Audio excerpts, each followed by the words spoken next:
Hey guys, what's up? It's Eric with Advanced Level Automotive. Welcome back to the channel. Welcome back to another quick video. Today, I'm back out here at this car lot, taking a look at this 2010 Lexus RX 350. Now the shop just recently replaced all 4 TPMS or tire pressure monitor sensors on this vehicle because of course, you know, the original sensors, the batteries in them only last somewhere between 6 to 8 years. And so these were long overdue. Like I said, they went ahead and replaced all 4 of them. They are installed on the vehicle, but they have not been programmed yet. So I figured this was an opportune time for me to come in and show you guys a new tool that I just acquired. This here is the Launch CRT5011E. This is a TPMS or tire pressure monitor system programming device. And so this device not only allows you to program its own proprietary sensors, but it also allows you to program OEM sensors into the car's computer. Now, if you guys don't know the difference between purchasing OEM TPMS sensors versus purchasing aftermarket universal ones, well, the main difference is that whenever you buy an OEM sensor, it generally comes pre-programmed with its own built-in ID number. So what you need is a machine like this that allows you to program the new ID from the new sensor into the car's computer. Now, when you buy an aftermarket TPMS sensor, they generally do not come pre-programmed, which means what you're supposed to do is you're supposed to take the old sensor that was in the vehicle already, copy the ID from that sensor, and write it into the new aftermarket sensor. What this allows you to do is clone the old sensor to the new aftermarket one. And so this allows you to trick the computer that's on the car to think that the sensor that's on the tire is the same sensor that was there before. So this allows you to get away without having to do any actual programming onto the car's computer. So again, OEM sensors come pre-programmed with their own ID, and what you need is a tool like this to write that ID into the computer in the car. And aftermarket sensors are designed for you to be able to clone the old sensor, and that allows you to trick the computer to think that the sensor has not been changed. I know I sound kind of repetitive, but hopefully that makes sense. Anyway, like I said, the shop replaced all 4 sensors with OEM design sensors. So what we're going to do is we're going to read the IDs using this device here, and then we're going to write those IDs into the car's computer. I'm going to show you guys how to do that, and I'm going to show you some other features that this thing has that are actually really cool. So let's get started. All right, guys, so like I said, the shop already went ahead and replaced all 4 TPMS sensors. You can see the new valve stems that they have on here. And like I said, they did replace them with OEM factory ones. So we're gonna go ahead and do some programming. Let me move inside the vehicle and show you the tool. So here is the Launch CRT5011E. And so the first thing I'm gonna do is I'm gonna go ahead and hook up this plug to the OBD2 port, which is located down here. Put this in there. There we go. And so now we're connected. Let's go ahead and power up the device. There's a power button right here. We'll just hold it for a couple seconds. Let the device boot up. All right, so here we are at the home menu. Now, if you guys take a look, you can see that we do have several different functions that this tool does provide you. First of all, if we click here, this is going to take us into the TPMS menu, where we can choose our vehicle make and model, year, and then decide what we want to do. We're going to get to that in a second, but let me back out and show you a couple of the other features that this thing has. So if we move over here, we can go to a check sensor mode, where we can basically point the top of this device to any sensor in a tire, and we can push this little button right here, and that allows us to gather some information such as the chip ID, the pressure, the temperature, voltage, serial number, stuff like that. This is really, really useful, you know, and quick and easy for if you guys just want to pull some information from a TPMS sensor. But if we back out, we can go over here. Now, this is a really cool feature that they have. This allows you to read key fob signals. So you can see here it says, please press the car key, and this is going to detect whether or not your key fob is working. Okay, so I've got the key fob here for the Lexus. Let me take you guys down over to the tool, and we're going to put this near the top of the tool, and I'm going to hit the unlock button. And you guys can see it does show that our signal is working, and so that tells us that this is outputting a signal. I'm going to hit it again.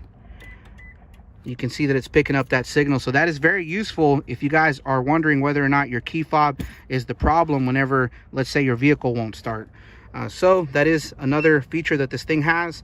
Now, if we scroll down here, the other cool feature is that this thing is also an OBD2 scan tool. So if we go into this right here, let me turn the ignition on. Okay, so I turned the ignition on. Let me take you guys down over to the tool here, and you can see that it's showing us that we don't have any DTCs stored, and the mil is off, which is the malfunction indicator lamp. So I'm gonna go ahead and hit OK. And this is a full OBD2 global scan tool. So we can come in here, we can read codes, we can erase codes, we can check for IM readiness, you know, in case you guys are trying to check and see whether or not a vehicle can pass state inspection. Now, if we come down here, this is really cool. We have data stream. We can come in here and actually pull live data from the computer. And so we can view all different items here. Take a look at this. We've got coolant temperature. We've got short-term fuel trim, fuel status. Of course, the vehicle's not running at the moment, so you know, it's not showing any real numbers here. But of course, this is a very useful feature to have, you know, especially if you're doing some programming or tire relearn and you see that the check engine light is on and you just want to check it while you're at it. This is a really cool feature to have. So let's back out of this menu and let's go ahead and go into the tire pressure monitor registry. So we're going to go in here. I'm going to select Lexus. This is an RX350 RX series. And like I said, this is a 2010, so we're going to choose the top one, which is 06 to 2013. Click OK. And now once we're in the menu, you can see that we have a lot of different things that we can do. First of all, we can check the sensor, which allows us to just basically go up to any sensor on a tire. So let me go ahead and disconnect this OBD2 port right here. And we'll take this tool, click check sensor. And it's telling us here to start by checking the left front tire. So I'm going to go ahead and move over to the left front tire. And basically we're just going to put this right above the sensor. And we're going to hit the trigger button. And you can see it picked up the information here. It's given us an ID number, 54D63B7. It's telling us the tire pressure and the tire temperature. So really quick, easy way for you to check all 4 sensors and get all 4 of those IDs. But let me show you some other features that this thing has. So if we scroll down, you can see that we can program the sensor. If we scroll down here, it gives us a relearn procedure. So we can click on this and it gives us information specific to the vehicle for how to do a relearn procedure. So if we back out, let's hit OK. We can go down to relearn. So there's several different ways we can do a relearn depending on how you want to do this. TPMS OBD2 and the OE sensor info, which is actually really cool because let's say you've got some OEM sensors and you're not sure if they're the correct ones. Well, you can click on here and it actually gives you the information, the original part number for the sensor and the sensor number that you're going to see printed on the sensor itself. So this allowed me to verify whether or not the sensors that they put in these tires are the original equipment ones for this specific vehicle. That's a really cool feature to have. So let's back out here and let's go ahead and move up to TPMS OBD2. Let me connect the OBD2 cable. All right, so I've got the cable connected. I'm gonna go ahead and hit OK. And you can see here, it gives us the ability to read the IDs. So we're gonna hit OK. Bam, take a look at that. They listed all 4 sensors, the locations, and the IDs that are programmed into the computer that's on the vehicle right now, which again, these are the old sensors that they've already taken out of the vehicle. So they've got new sensors on each of the tires. So we're going to have to replace these IDs that are stored in the computer with the new ones from the sensors they just installed in the tires. So let's go ahead and back out. And I guess let's go ahead and start with the TPMS relearn. We're gonna come up here, hit OK, hit OK again. It's telling us to make sure that we're plugged in and we have the ignition on, so I'm gonna hit OK. Now it wants us to go to each wheel and collect the IDs.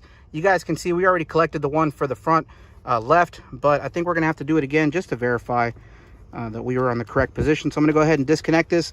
Let's go over to the front left tire.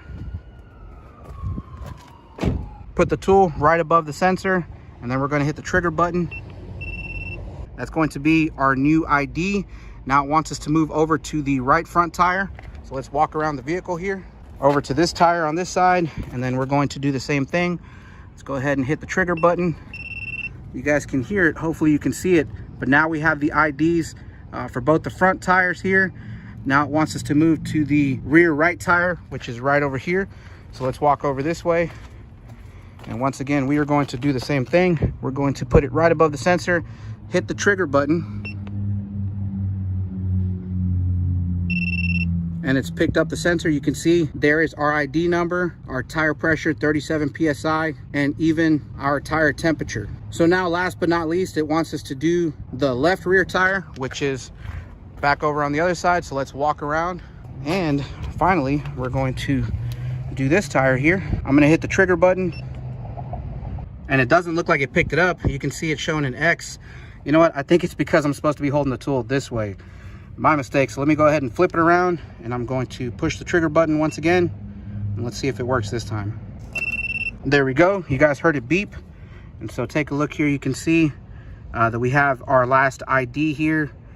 You can see this tire over here is a little overinflated, 47 psi. But it's showing us all the information that we need. Now, these are all 4 IDs for all new sensors. So now it's time to write these IDs into the computer that's on the vehicle. All right, guys, so moving back inside the vehicle, I'm gonna go ahead and connect the OBD2 plug. There we have it connected. As you guys can see, we have our ID numbers here, front left, front right, rear left. So let's go ahead and hit OK. Communicating, please wait. Please use TPMS tools to activate the right front tire pressure sensor. Hit OK. The sensor is learning. Now it says use the TPMS tool to activate the right rear tire. Hit OK. Sensor is learning. Now the left rear tire. Hit OK. Sensor is learning. Then the left front tire. Hit OK. Sensor is learning. All right, guys, so there we have it. You can see right sensor ID. There are our new ID numbers listed. Front left, front right, rear left. Now, I did take a picture of the new numbers before I loaded them up, so I know that these are the correct ones. So now that we're done, we're gonna go ahead and hit OK. And now we can come down here to TPMS OBD2. We can read our IDs, and let's compare our new ID numbers to the old ones. There we have it, guys. Programming success. All right, guys, so after taking a quick drive, I mean, I really couldn't go far because there's no seat in this vehicle because the seat is over at the upholstery shop, but nonetheless, I was able to go around the parking lot here and get up to speed. But anyway, you guys can see that we don't have a TPMS light at the moment. So let me go ahead and shut this off and then turn it back on. You guys can see the TPMS light right there, and it went away. That's indicating that we no longer have any trouble codes or any issues with the TPMS system. So that is definitely a fix. All right, guys, so a couple things I want to point out before we end the video off. For one, like I said, this thing does work with OEM sensors and aftermarket sensors, but the aftermarket sensors that work with this tool are the ones that are from the Launch company, so they aren't proprietary to this tool. You can find the link in the description to where you can buy those sensors. Now, the reason that you can't use this tool with any other aftermarket sensor is because pretty much every aftermarket manufacturer that makes their own sensor makes their own proprietary tool for that sensor. And so what they do is they encrypt their sensors so that they can only be read and programmed by their proprietary tool. This is how a lot of those companies get you to buy like a bundle deal where if you buy 20 sensors, they'll give you a free programming device. But a lot of times that programming device, all it is a cloning tool. It's not an actual programming tool. It won't connect to your car's computer and let you install or update OEM sensors. It's only going to allow you to clone their aftermarket replacement sensors. So like I said, because a lot of the other manufacturers on the market encrypt their sensors, you really can't use this to program any of those aftermarket ones. If you're going to use aftermarket sensors, you have to buy the Launch ones.